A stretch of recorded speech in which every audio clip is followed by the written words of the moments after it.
ተመልካቾቻችን ወደ ሌላኛው ዝርዝር መረጃችን አልፈናል። ሀገራችን ተኪ ምርቶች ላይ ትኩረት አድርጋ እየሰራች እንደሆነ እየገለጸች ትገኛለች። በዚህ ረገድ አዲሱ የኢንዱስትሪ ፖሊሲ ለሀገር ውስጥም ሆነ ለውጭ ገበያ የሚቀርቡ ምርቶችን በማመጣጠን የ3 ቢሊዮን ዶላር የውጭ ምንዛሬ መተካት ስለመቻሉ የኢንዱስትሪ ሚኒስቴር አስታውቋል።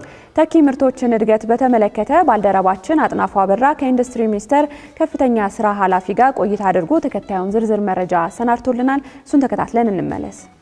ተኪ ምርት ማለት እንግዲህ ሁለት አይነት አፕሮች አለ። አንደኛው ኤክስፖርት፣ አንደኛው ተኪ ነው። ተኪ ምርት ማለት ከውጪ የምናስገባቸውን ምርቶች በዶላር በውጭ ምንዛሪ ገዝተን የምናስገባቸውን ምርቶች እዚሁ ማምረት ማለት ነው። በተዘዋዋሪ ኤክስፖርት ማለት ነው። ብዙ የውጭ ምንዛሪ ኤክስፔንስ አድርገንባቸው የምናስገባቸው እቃዎች በሀገር ውስጥ እሴት በመጨመር ቴክኖሎጂካል አዳፕቴሽን በማምጣት የስራ ዕድል በመፍጠር ባኳያ ከዛም በተጨማሪ የኤክስፖርት የምናወጣውን በኢምፖርት የምናወጣውን የውጭ ምንዛሪ የምናደንበት ምርቶችን ማምረት ማለት ነው። ከዚህ ቀደም ስራ ላይ የነበረው የኢንዱስትሪ ፖሊሲ የሀገር ውስጥ ምርቶችን በሀገር ውስጥ ከመጠቀም ይልቅ ኤክስፖርት ማድረግ ላይ ትኩረት ያደርግ እንደነበር በኢንዱስትሪ ሚኒስቴር የተኪ ምርቶች መሪ ስራ አስፈጻሚ መሳይነው ብሸት ይገልጻሉ። መሪ ስራ አስፈጻሚው አክለውም ከአዲሱ የኢንዱስትሪ ፖሊሲ የተቀዳው የተኪ ምርት ስትራቴጂ ለኤክስፖርት ሆነ ለሀገር ውስጥ ፍጆታ የሚውሉ ምርቶች የተመጣጠነ ድጋፍ ለማድረግ እንደሚያስችል የተናገሩ ሲሆን በዚህ ዓመትም ባለፉት 9 ወራት ብቻ 3 ቢሊዮን ዶላር ገደማ መተካት እንደተቻለ ተናግረዋል። ያው ተኪ ምርቶች ይመረቱ ነው። ከዚህ በፊትም እንደ ምርቶች ተኪ ምርትም ይመረታሉ፣ ኤክስፖርትም ይመረታል።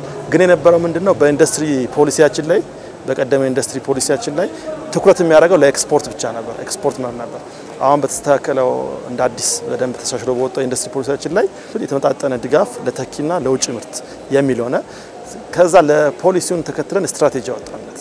የተኪ ምርት ስትራቴጂ ስትራቴጂው ምንድነው የሚጠቅመን? የትኞቹ ምርቶች ላይ አድቫንቴጅ አለን እንደ ሀገር፣ የትኞቹ ምርቶች ላይ ለኤክስፖርት አድቫንቴጅ አለን የሚለውን ለየንበት።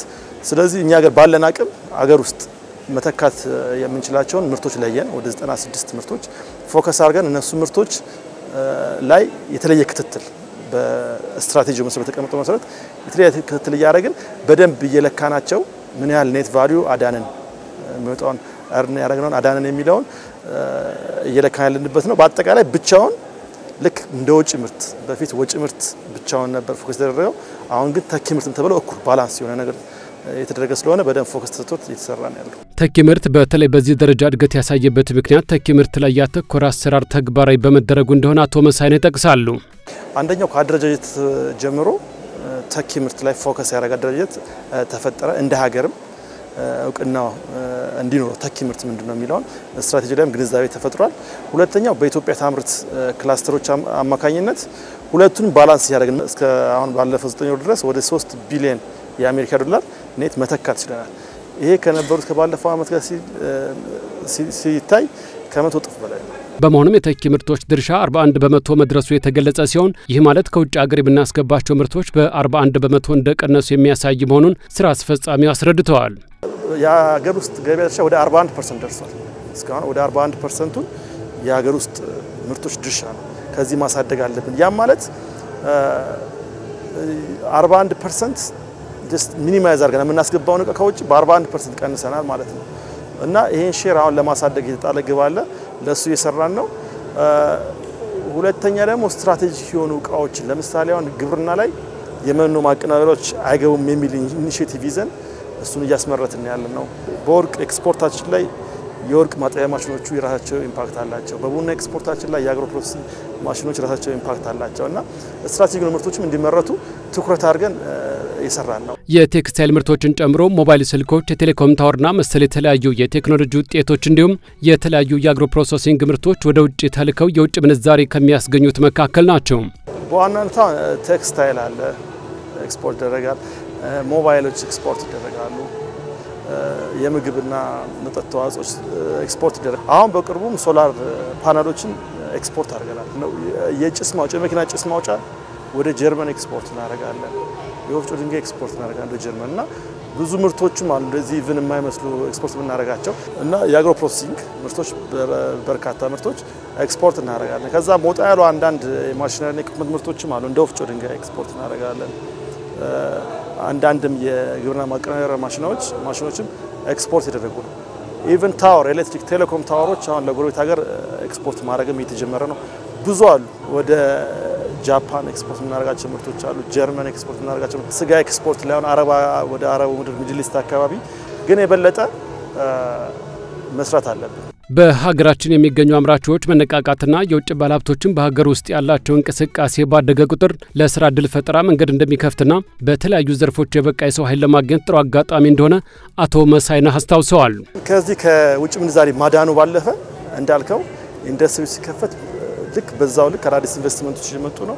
የስራ ዕድል ፈጠራው በዛው ልክ ከማደጉም ባለፈ የበቃ የሰው ኃይል ወደ ማፍራቱም ኢንዱስትሪዎች ሲገቡ ካለው ሁኔታ ጋር የተለያዩ ስልጠናዎችን ይሰጣሉ። ለምሳሌ አንድ ማሽን ኢምፖርት የሚያደርግ ሰውዬ ኢምፖርት ሲያደርግ ሜቢ 10 ሰው ሊበቃው ይችላል። በሀገር ውስጥ ሲያመርተው ኦልሞስት ወደ 5-6 እጥፍ ነው የሚፈልገው። ስለዚህ ስራ ፈጠራው ላይ ብዙ አለ። ሌላው ደግሞ ቴክኖሎጂ ፈጠራው ላይ አሁን ፖሎቻችንን ስናምርት ካያችሁ ስትሬት ፖል በሙሉ እዚህ የሚመረተው እዛ ላይ የነበረው የለርኒንግ ከርቭ ቴክኖሎጂካሊ መጀመሪያ የነበረው ከዛ በኋላ አዳፕት አድርጎ ሌሎችም ደግሞ እንደገና አውትሶርስ እየሆኑ የሚወጡበትም ልጆቹ ራሱ የሚሰሩበትና ከስራ ዕድል ፈጠራና ከሰው ሀብት ልማቱ አንፃር ከፍተኛ የሆነ እንደምታ አለው።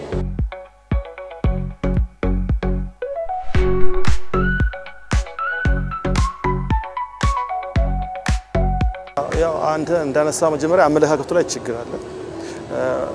የሀገራችንን ምርት እንጠቀም ስንል ጥራት ያለው የሀገራችንን ምርት እንጂ ጥራት ኮምፕሮማይዝ አይደረግም። ስለዚህ ኢንዱስትሪዎቹ ጥራት ላይ ጥራት ኢንፍራስትራክቸሮችም አሉ አሁን የተፈጠሩ በዛ ላይ ተኩር መስራት እንዳለባቸው እኛም ድጋፍ እናደርጋለን። ግን የሚያጋጥመው ችግሮች አሉ። ኢንዱስትሪዎቹ አሁንም የኃይል አቅርቦት ችግር አለ። እየተፈታ ቢሆንም ከኃይል አቅርቦት ከገበያ ትስስር አንፃር አለ። እነዚህ ለመፍታት ኢትዮጵያ ታምርት ክላስተር አለ። ክላስተር 5 ክላስተር አለ። ትላልቅ እና በክላስተሮቹ በስቴት ሚኒስትሮች የሚመሩ የገመገሙ ችግሮች የሚሄዱበትና የሚፈቱበት አባል ተፈጥሯል። ሌላው ደግሞ ጌም ቼንጀር የሚባሉ ኢንዱስትሪዎችን ማርሽ ቀያሪ የምንላቸውን ኢንዱስትሪዎች ተለይተው በክቡር ጠቅላይ ሚኒስትር የተቋቋመ ማኑፋክቸሪንግ ካውንስል አለ። እሱ ካውንስል ስፔሲፊካሊ ዋን ያጃምሎ መደገፍ ሳይሆን እነዚህ ጌም ይቀይራሉ የሚባሉት የጨርቃ ጨርቅን ኢንዱስትሪዎች የቆዳን ጨርሰዋል። አሁን የብረታ ብረትም ጀምረናል። ጌም ቼንጀር ኢንዱስትሪዎቹን በማኑፋክቸሪንግ ካውንስሉ እየተፈታ ያለበት ነው። ግን እነዚህን ችግሮች ለመፍታት አሁንም ኢትዮጵያ ታምርት ክላስተሩን በደንብ አጠናክረን የበለጠ ችግር እንፈታለን የሚል አሰራር። በሌላ በኩል የተለያዩ ምርቶችን በማምረት ላይ የተሰማሩ አነስተኛ መካከለኛና ከፍተኛ ደረጃ ላይ የሚገኙ አምራቾች የኃይል አቅርቦትን ጨምሮ የፋይናንስና መሰል ችግሮች እንደሚያጋጥሟቸው ተጠቅሷል። እነዚህን ችግሮች ለመፍታትም እንደ ኢትዮጵያ ታምርት ክላስተር ያሉ አሰራሮች ተግባራዊ እየተደረጉ እንደሆነ ስራ አስፈጻሚው ተናግረዋል። ምርቶች በጣም ጥራት ያላቸው ምርቶች ኢትዮጵያ ውስጥ የተመረቱ ነው። ዓለም አቀፍ ስታንዳርድ ያሟሉ ምርቶች እየተመረቱ ነው።